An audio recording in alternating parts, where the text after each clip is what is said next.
முக்கியமான கதாபாத்திரம். ஒவ்வொரு நடிகனுக்கும் ஒரு முக்கியமான கதாபாத்திரம் பண்ணணும், அது திரைக்கு வரணும், பெரியவங்க வந்து இந்த மாதிரி ஒரு அக்கேஷன் நடக்கணுன்றது ஒரு கனவாக இருக்கும். அந்த கனவை நினைவாக்கிய எங்களது இயக்குனர் எனக்கு வாய்ப்பளித்த பாலகிருஷ்ணன் சாருக்கு என்னுடைய மனமார்ந்த நன்றிகள், கோடான கோடி நன்றிகள். மறக்க முடியாத நாள் எனக்கு. ஆக்சுவலி மேடையில் அமைந்திருக்கும் அனைத்து பெரியவர்களுக்கும் நன்றி. இது எனக்கு முதல் பேச்சு, ஏதோ தவறு பண்ணுற ஒரு கான்ஷியஸாக இருக்குது. ஸோ அதனால் என்னுடைய நன்றிகளையும் வணக்கங்களையும் ஏற்றுக்கோங்க. இந்த விழாவை சிறப்பிக்க வந்ததுக்காக என்னுடைய நன்றிகள். படத்தை பற்றி சொல்லணும்னா, இது ஒரு காவியமாக தான் நான் பார்க்குறேன். எங்கள் குழு அனைவரும் இந்த படத்தை பார்த்துட்டோம். ரொம்ப சிறப்பாக வந்திருக்கு. மேடை பேச்சுக்காக சொல்லலை, ஒரு ஃபீல் குட் மூவி. உலகத்தில் இருக்கிற ஒவ்வொரு தமிழர்களும் கண்டிப்பாக பார்க்கணுன்னு நான் இப்போது ரிக்வெஸ்ட் பண்ணிக்கிறேன். ஏன்னா அப்படிப்பட்ட ஒரு மெசேஜ் திருவள்ளுவர் வந்து நம்ம கேள்விப்பட்டிருக்கோம், புத்தகத்தில் படிச்சிருக்கோம். அவர் வந்து என்ன பண்ணியிருப்பார், அவர் எப்படி வாழ்ந்திருப்பார், அந்த சூழ்நிலைகள் எப்படி இருக்கும், இதெல்லாம் வந்து கற்பனையாக இருந்தது. படம் பார்க்கும்போது எனக்கு ரொம்ப வியப்பாக இருந்தது. ஏன்னா கதை ஃபுல்லாக தெரியாது, என்னோடய கேரக்டரைசேஷன் மட்டும்தான் தெரியும். படமாக பார்க்கும்போது ரொம்ப இன்ட்ரெஸ்டிங்காக இருக்குது. நீங்கள் அனைவரும் படத்தை பார்க்கணும், தியேட்டருக்கு வரணும். தமிழர்கள் மட்டும் இல்லாமல் உலகத்தில் திருக்குறளும் திருவள்ளுவரும் தெரிஞ்ச அனைவருமே இந்த படத்தை ஒரு முறையாக பார்க்கணும். என்னோடய தாழ்மையான வேண்டுகோள். பத்திரிகை நண்பர்கள், ஊடக நண்பர்கள் அனைவருக்கும் நன்றி. இந்த படத்தை கொண்டு போய் மக்கள்கிட்ட சேருங்க, சினிமா விரும்பிகள்கிட்ட சேருங்க. So that's all about it. Thank you so much Guna Babu. நன்றி. அண்ட் எங்களோட டீமில் உழைச்ச எல்லாத்துக்குமே நன்றி. உதயகுமார் அண்ணா, ஜெயராஜ் அண்ணா, மகேஷ் அண்ணா, and Edwin sir, editor Vinod, முக்கியமாக இளையராஜா சார்.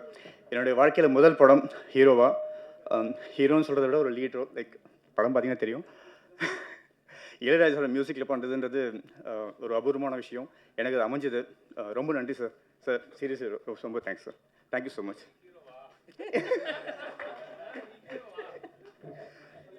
தவறு இருந்தால் மன்னிச்சிருங்க சார்.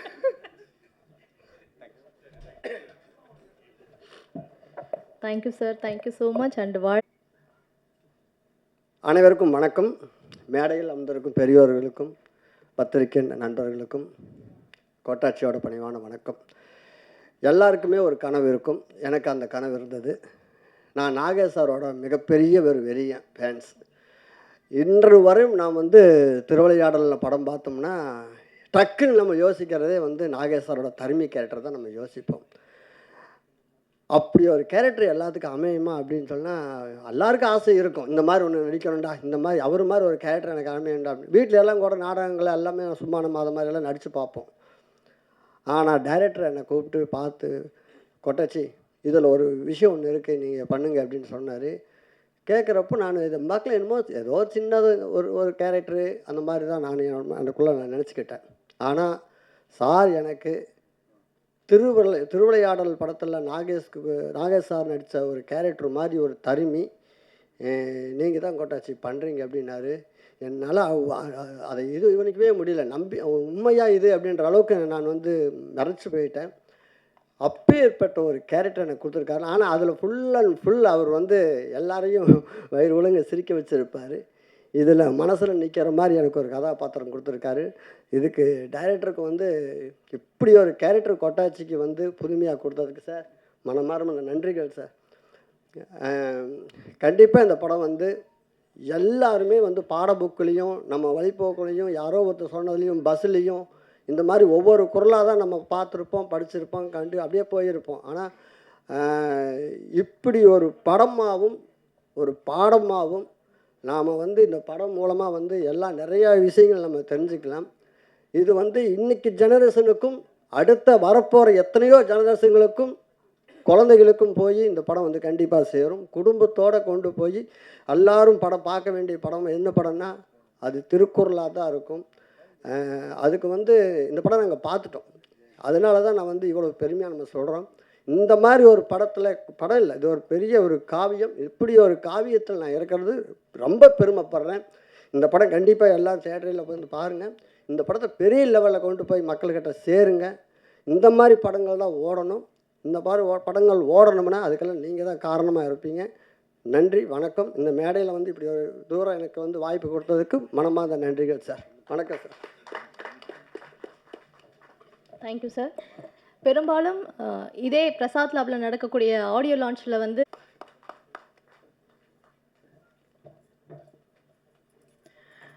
அனைவருக்கும் வணக்கம். இங்கே மேடையில் இருக்கக்கூடிய அனைவருக்கும் வணக்கம் சார். ரொம்ப நன்றி. இந்த திருக்குறள் மூவி வந்து எனக்கு ஃபர்ஸ்ட் டைம் அவங்க அப்ரோச் பண்ணப்போ ஐ வாஸ் லைக் ரியலி எனக்கு இப்படிப்பட்ட ஒரு படைப்பில் நான் ஒரு பாட்டாக இருக்க போகிறேனா அப்படின்ற ஒரு கொஸ்டின் மார்க் தான் இருந்துச்சு. அதை நான் எப்படி பண்ண போகிறேன், அந்த கேரக்டர் நான் இதில் வந்து பவளக்கொடி அப்படின்னு சொல்லி ஒரு கேரக்டர் பண்ணியிருக்கேன். It's a beautiful character. Hopefully நான் ஜஸ்டிஃபிகேஷன் கொடுத்துருக்கேன் நம்புகிறேன். ஸோ என்னோடய பேரே பாடினி குமார் தான். ஸோ தமிழ் பேர் வச்சுருக்க தமிழ் பேசக்கூடிய நடிகைனா என்னை கூட்டிகிட்டு வந்து திருக்குறள்ன்ற தமிழ் மூவியில் என்னை போட்டதுக்கு எனக்கு ரொம்ப டைரக்டர் சாருக்கு ரொம்ப நன்றி சார். அண்ட் திருக்குறள் அப்படின்னு சொன்ன உடனே எல்லாருக்குமே வந்து சின்ன வயசில் படித்தது, நம்ம போகிற அவங்க சொன்ன மாதிரி போகிற வழியில் பஸ்ஸில் பார்த்தது, எங்கேயாவது ஒரு இடத்துல பார்த்தது, இப்படி தான் ஞாபகம் வரும். அதில் வரக்கூடிய இந்த ஒரு சில பால்களில் எழுதிருக்கக்கூடிய விஷயங்களை நம்ம வந்து இங்கே ஒரு கேரக்டராக கொண்டு வர போகிறோம் அப்படின்னு நினைக்கிறப்போ எனக்கு ரொம்பவே ஒரு நர்வஸோடு தான் அந்த கேரக்டரை எடுத்தேன். பட் எனக்கு வந்து நல்லபடியாக வந்திருக்குன்னு எல்லாரும் சொல்கிறாங்க. ரொம்ப நன்றி. ட்ரெய்லர் பார்த்துட்டு சாங் பார்த்துட்டு நல்லபடியாக வந்திருக்கும்னு நினைக்கிறேன். இந்த படத்தை நீங்கள் வந்து தேட்டரில் வந்து கண்டிப்பாக பாருங்கள், எங்களை சப்போர்ட் பண்ணுங்கள். ரொம்ப நல்லா இருக்கும் படம். அவ்வளோதான்.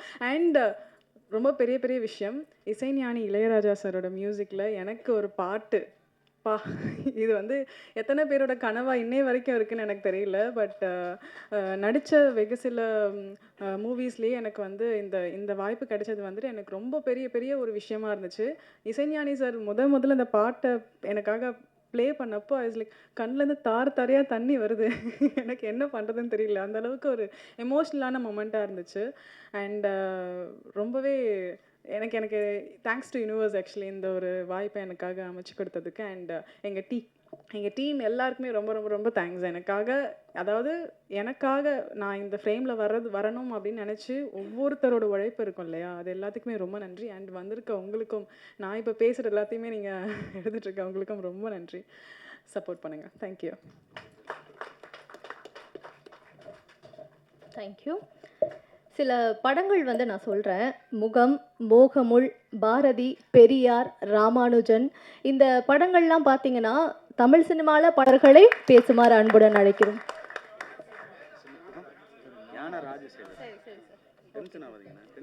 திரு ஞான ராஜசேகரன் அவர்களை பேசுமாறு அன்புடன் அழைக்கிறோம். மேடையில் வீட்டிருக்கிற பெரியவர்களுக்கும், திரு தொல் திருமாவளவன் அவர்களுக்கும், சேகர் சால் அவர்களுக்கும், விஜிபி அவர்களுக்கும், டைரக்டர் அவர்களுக்கும், எல்லோருக்கும், இதில் படத்தில் நடித்த டெக்னீஷியன்ஸ் எல்லாருக்கும் என்னுடைய முதற்கண் நன்றியை தெரிவித்துக் கொள்கிறேன். திருக்குறள் வந்து நம்முடைய தமிழ் சமூகத்தினுடைய ஒரு பெருமை இன்னும் எல்லாருக்கும் தெரியும். ஆனால் திருக்குறள் அடிப்படையாக வச்சு ஒரு படம் எடுக்கிறதுன்றது ஒரு மிகப்பெரிய சவால்னு நான் நினைக்கிறேன். ஏன்னா வந்து ரொம்ப சின்ன 4, 3, 7 பதங்களை வச்சுக்கிட்டு திருக்குறள் வெளிவந்திருக்கு. அதை வச்சுக்கிட்டு வந்து அது எப்படியான ஒரு உலகத்தை வந்து அது சிருஷ்டி பண்ணுதுன்னு சொல்லிட்டு யோசித்து அந்த ஒரு விஷுவலைசேஷன் பண்ணுறதுன்றது மிகப்பெரிய சவால். அதை வந்து மிஸ்டர் பாலகிருஷ்ணன் வந்து அதை செஞ்சிருக்கார். அதுக்கே வந்து முதல்ல வந்து அவருக்கு நான் என்னுடைய பாராட்டுகளை தெரிவிச்சுக்கிறேன். அதுவும் இன்றைக்கி இருக்கிற தமிழ் சினிமாவுடைய சூழல் வந்து எப்படி இருக்குன்னு உங்களுக்கு எல்லாருக்கும் தெரியும். அதாவது வந்து நம்ம அடிப்படையில் வந்து சினிமான்றதே வந்து கதை சொல்லல் தான். நம்ம இப்போ கதை சொல்லலை மறந்துட்டோம். நம்ம என்ன நினைக்கிறோம்னாக்கா, ஒரு டெக்னீஷியன் ஒரு டெக்னிக்கலாக வந்து அசத்திட்டா போதும், கதை அவசியமே கிடையாது அப்படின்றது. அதுக்கு கோடியாக செலவு பண்ணி அந்த செலவு பண்ண கோடி வரணுன்றது தான் இப்போது லட்சியமாக இருக்கிறோம் பேருக்கு. எனவே அப்படிப்பட்ட ஒரு சூழ்நிலையில் வந்து பயங்கரமான வியாபார சூழ்நிலையில் ஒரு அர்த்தமுள்ள ஒரு சென்சிட்டிவ் ஃபிலிம்ஸ் எடுக்கிறதுன்றது மிகப்பெரிய சவாலாக இன்றைக்கி இருக்குது. அதனால தான் நீங்கள் பார்த்தீங்கன்னா தெரியும், சின்ன சின்ன உணர்வுகள் உள்ள படங்கள்லாம் வந்து இன்றைக்கி சில படங்கள் வந்து இப்போது டூரிஸ்ட் ஃபேமிலி இது மாதிரி படங்கள்லாம் வந்து இன்றைக்கி ஏன் மக்களை கவருதுனாக்கா, ஜனங்கள் வந்து இந்த ஜங்கிளில் மாட்டிகிட்டு இருக்காங்க. டெக்னிக்கல் ஜங்கிளில் மாட்டிக்கிட்டு அதுலேருந்து வெளிவரத்துக்கு இப்போ எப்படி வந்து நம்ம சுவையான சாதாரண உணவு சாப்பிட்ருந்தோம், தோசை இட்லி மாதிரி சாப்பிட்ருந்த ஆட்களுக்கு வந்து ஒரு கவர்ச்சியான பர்கர் இது மாதிரிலாம் பண்ணி அதுக்கு அதிகமான அட்வர்டைஸ்மெண்ட் பண்ணி நம்மளுடைய சுவையை வந்து எப்படி இந்த இன்றைக்கி இருக்கிற உலகம் வந்து நம்மளை வந்து ரைட் பண்ணுதோ அது மாதிரி தான் இன்றைக்கி சினிமா பல பேர்கிட்ட கழிச்சு அது ஒரு குதிரைப்பந்தயம் மாதிரி ஓடிட்டுருக்கு. ஸோ இந்த சூழ்நிலையில் வந்து ரொம்ப சில பேர் மட்டும்தான் வந்து இங்கே இந்த ஒரு எதிர்காலத்தில் நம்ம வந்து நம்ம எங்களுடைய உழைப்பெல்லாம் நம்ம விரயம் பண்ணி நாங்கள் பண்ணிகிட்ருக்கோம். அதுக்கு வந்து நிச்சயமாக வந்து ஆனால் அதே சமயத்தில் வந்து நீங்கள் ரொம்ப பெருமை என்னன்னாக்கா தமிழ் சமூகத்தில் வந்து நீங்கள் ஒரு வித்தியாசமான படத்தை நீங்கள் எடுத்தீங்கன்னாக்கா அதுக்கு வந்து இங்கே இருக்கிற ப்ரெஸ்ஸும் மக்களும் வந்து ஆதரிக்கிறாங்கன்றது வந்து ஒரு மிகப்பெரிய உண்மை. அது இல்லைனா என்ன மாதிரி ஆளுங்க வந்து இன்றைக்கி 6 படம் எடுத்துருக்க முடியாது. ஏன்னா நிச்சயமாக வந்து இங்கே வித்தியாசமான படங்களுக்கு வந்து மிகப்பெரிய வரவேற்பு இருக்குது. அது ரொம்ப பேர் சொல்கிறாங்க மலையாளத்தில் தான் அப்படி இங்கே கிடையாது. அப்படியெல்லாம் கிடையாது. மலையாளத்தை விட நான் எனக்கு 27 வருஷம் நான் கேரளாவில் சர்வீஸ் பண்ண ஆள். நான் அத்தன்டிக்காக சொல்ல முடியும், மலையாளத்தை விட தமிழ் ரசிகர்கள் தான் வந்து வித்தியாசமான படத்தை அங்கீகரிக்கிறவங்க. ஏன்னா மலையாளத்தில் நீங்கள் பார்த்தீங்கன்னாக்கா இப்போ ஒரு அடூர் கோபாலகிருஷ்ணன்லாம் நமக்கு தெரியும். ஆனால் அடூர் கோபாலகிருஷ்ணனுக்கெல்லாம் அங்கே வரவேற்பு கிடையாது. சினிமா அங்கே வந்து அந்த படங்கள்லாம் வந்து 4 நாள் கூட ஓடாது. பட் இங்கே வந்து இப்போ நான் வித்தியாசமான படம் எடுத்துகிட்டு நான் 3 படம் 100 நாள் ஓடி இருக்கு எனக்கு. ஸோ இதெல்லாம் வந்து தமிழ்நாட்டில் தான் கிடைக்கும். தமிழ்நாட்டில் வந்து என்ன ஒரே ஒரு பிரச்சனைனாக்கா நம்ம ஊரில் எல்லா நகரங்கள்லையும் நம்ம இருக்கோம், இது நல்ல ரசிகர்கள் இருக்காங்க. ஆனால் அவங்கள ஒன்றா சேர்த்து அதை கமர்ஷியலி வைபிள் ஆக்குறது கஷ்டமாக இருக்குது. நமக்கு எல்லா ஊர்லேயுமே நல்ல ரசிகர்கள் இருக்காங்க. ஆனால் அவங்களாம் ஒன்றா சேர்ந்து இப்போ தியேட்டருக்கு வரதுக்குள்ளே இந்த படம் போயிடும். ஏன்னா இதுக்கு வந்து அது கமர்ஷியல் ஆதரவு இல்லாதனால. ஸோ அதனால் அப்படிப்பட்ட பிரச்சனைகள்லாம் இருக்குது. இது மாதிரி பிரச்சனைகளில் என்ன மாதிரி இருக்கிற ஒரு குரூப் இருக்குது தமிழ் சினிமாவில். அதில் வந்து மிஸ்டர் பாலகிருஷ்ணன் ஒருத்தர்ன்றது எனக்கு ரொம்ப பெருமையாக இருக்குது. ஏன்னா இப்படிப்பட்ட ஆட்கள் ரொம்ப பேர் வரணும். எனக்கு தமிழ்ன்றது வந்துங்க தமிழ் சொசைட்டின்றது வந்து ரொம்ப ஒரு வர்த்தக சொசைட்டி கிடையாது. இது வந்து ஒரு வர்த்தகத்துக்காக பிறந்த ஒரு சொசைட்டி கிடையாது தமிழ் சொசைட்டி. இது ஒரு மார்வாடி சொசைட்டி கிடையாது. இது வந்து ஒரு ரொம்ப ரொம்ப நுட்பமாக பல விஷயங்களை ரசிக்கிற ஒரு சொசைட்டி. எனவே இந்த சொசைட்டியில் வந்து நிச்சயமாக இது மாதிரி படங்கள் வந்து ஒரு வரவேற்பு கிடைக்குன்ற நம்பிக்கை எனக்கு இருக்குது. வரவேற்பு கிடைக்கணும், அதே மாதிரி வரவேற்பு அளிக்கணும்னு சொல்லிட்டு வேண்டிக்கொண்டு என்னுடைய சிறிய உரையை நிறைவு செய்கிறேன். வணக்கம். இயக்குனர் திரு ஞான ராஜசேகரன் அவர்களுக்கு எங்களின் மனமார்ந்த நன்றியை தெரிவித்துக் கொள்கிறோம். அவரை தொடர்ந்து அடுத்ததாக பேச வரப்போறவர் பார்த்தீங்கன்னா நிறைய சம்பவங்கள் பண்ணியிருக்காரு அப்படின்னே சொல்லலாம். அவருடைய இயக்கத்தையும் நடிப்பையும் நான் இங்கே மென்ஷன் பண்ணுறேன். அதாவது திருடா திருடி, பொறி, சீடன் இந்த படங்களில் இயக்குனராக ஒரு விஷயங்கள் சார் இருங்க சார் ஒரு நிமிஷம் பண்ணியிருக்காருன்னா நடிப்பில் பார்த்தோன்னா அவர் நடித்த படங்களுமே பார்த்தீங்கன்னா பயங்கரமான செம்மையான படங்களை தான் சார் கொடுத்துருக்காரு. ஸோ இந்த படத்தில் ஒரு மிகச்சிறந்த கதாபாத்திரம் நக்கீரனா கம்பீரமான அந்த பெயரை கொண்டு கம்பீரமான நடிப்பை வெளிப்படுத்திருக்கக்கூடிய திரு சுப்பிரமணிய சிவா அவர்களை பேசுமாறு அழைக்கிறோம்.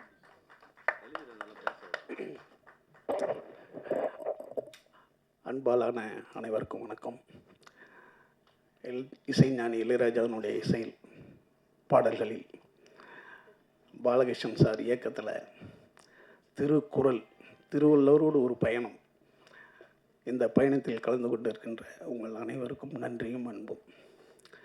என்னை பற்றி இவங்க சொன்னாங்க, திரு ஞான ராஜசேகரனும் பாலகிருஷ்ணன் சாரும் அண்ணன் திருமாவும் பிஜேபி ஐயா இருக்கிற இடத்தில் நம்மளெல்லாம் பேசுகிறதுக்கு நம்மளாம் ஒரு துரும்பு தூசி. அதை நான் பதிவு பண்ணிக்கிறேன். ஏனென்றால் இந்த உலகத்தினுடைய உழைப்பு எப்படி மிகப்பெரிய ராஜ்யமாக நீங்கள் ஆக்க முடியுன்றதுக்கு எடுத்துக்காட்டு பிஜேபி குரூப்பு. அந்த அவங்களுடைய வரலாறை ஒவ்வொருத்தனும் படிச்சுட்டாலே நீங்கள் வாழ்க்கையில் எந்த இடத்தில் எப்படி முன்னேறணுன்றதை நீங்கள் கண்டுபிடிச்சிக்கலாம். இன்றைக்கி இருக்கிற ஒரு ரேடியோ ஒரு டிவி தெருவாக போய் விற்று இன்றைக்கி ஷோரூமாக இன்றைக்கி யாரெல்லாம் வச்சுருக்காங்களோ அவங்களுக்கெல்லாம் முன்னோடி அவங்க தான். அவர் திருவள்ளுவருடைய சிலையை உலகம் பூரா வைக்கிறாருன்றது நம்ம வாழ்க்கையில் அதாவது ஒன்று வைக்க முடியுமா? அப்படி ஒரு மாமனிதர் இருக்கிற இடம் இது. அதே மாதிரி இன்றைக்கு இருக்கின்ற அரசியல் தலைவர்களில் மிகச்சிறந்த தலைவரும் மிக வலிமையான தலைவரும் எல்லாருக்குமான தலைவருமாக இருக்கின்றவர் அண்ணன் திருமா அவர்கள்.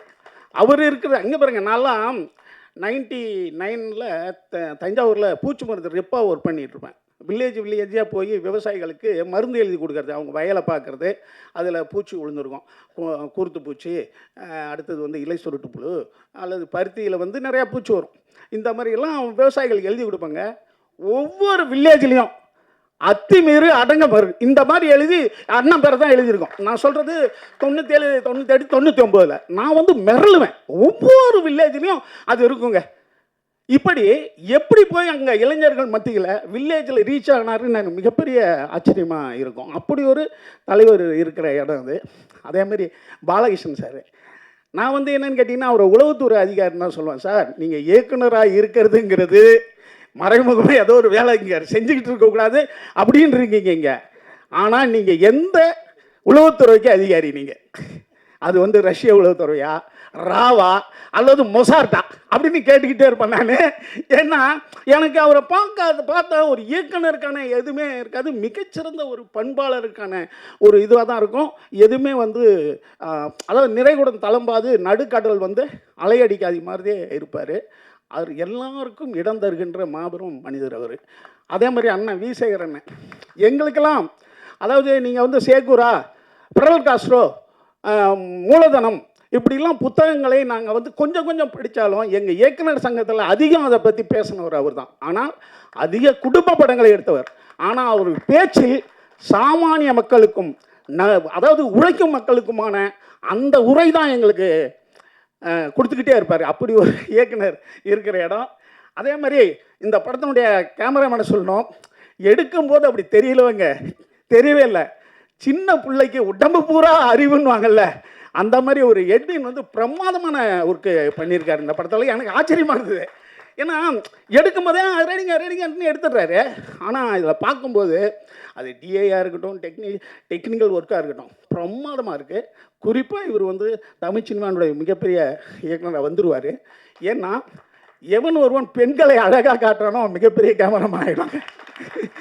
இதில் நடிச்சிருக்கிற பெண்களுக்கெல்லாம் என்னுடைய மனமார்ந்த நன்றி வணக்கங்க. ஏன்னா இந்த ஜாக்கெட் இல்லாமல் நடிக்கிறது இருக்குல்ல, ஐயோ கிழவிங்க கூட வராது. நாங்களும் இப்போ போய் மதுரை, ராமநாதபுரம், அது பேர் நான் தேனியெல்லாம் போயிட்டோம். அந்த கிழவிங்க 50 வயசு 60 வயசு கிழவிங்க வரும்ல, 60 வயசு கிழவி, அம்மா நீங்களாம் அந்த காலத்து பெண்கள்மா ஜாக்கெட் இல்லாமல் ஐயோ நான் வரமாட்டாங்க.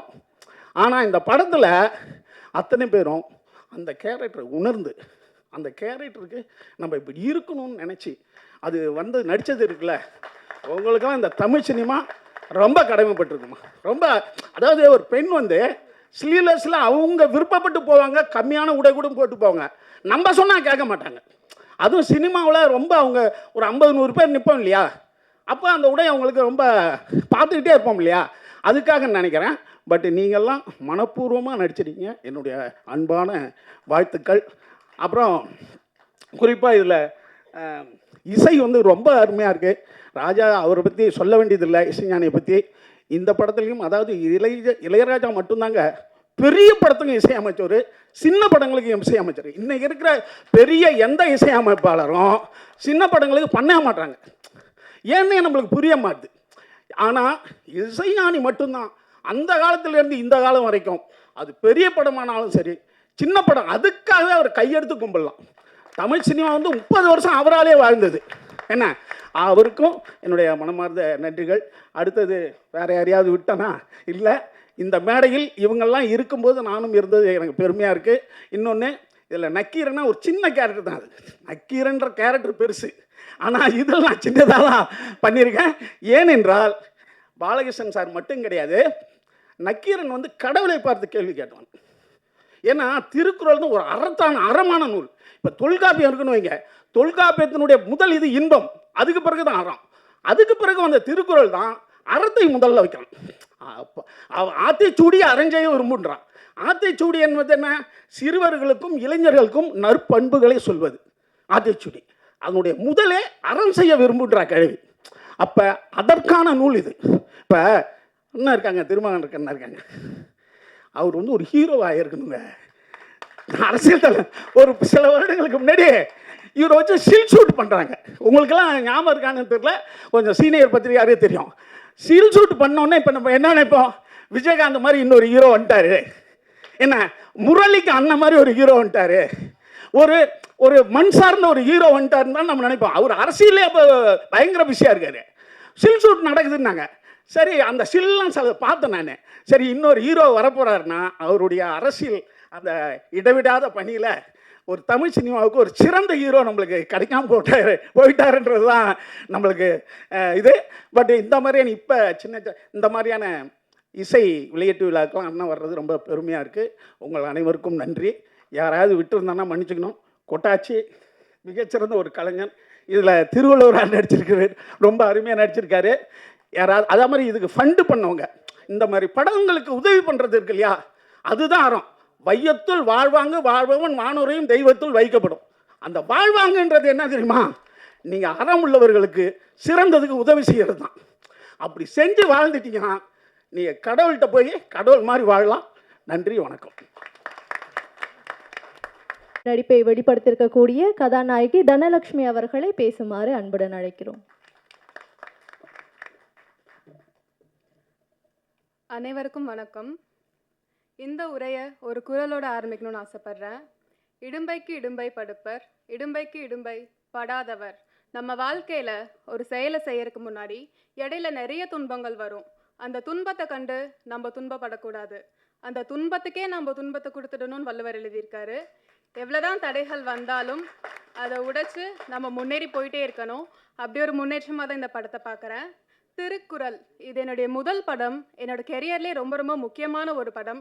எல்லாருக்கும் வாசிகையை பிடிக்கும் நம்புகிறேன்.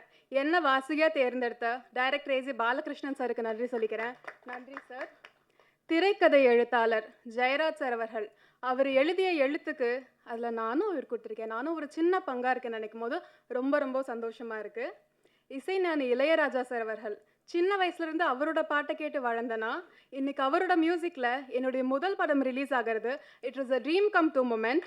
Thank you so much for giving me Mullai Vasam song. It is very close to my heart. Thank you so much for this wonderful opportunity. And cameraman sir பற்றி சொல்லி ஆகணும். என்ன மட்டும் இல்லை, எல்லா ஆர்டிஸ்டுமே ரொம்ப அழகாக காமிச்சிருக்காரு. தேங்க்யூ எட்வின் சஹாய் சார் அவர்கள். மற்றும் assistant directors, associate director, art director, costume designer, cameraman team, lighting team, technicians, executive producer, the whole production and க்ரூக்கே நன்றி சொல்ல கடமைப்பட்டிருக்கேன். இந்த ஃபிலிம்காக உழைப்பு போட்ட அத்தனை பேருக்குமே நன்றி. நன்றி.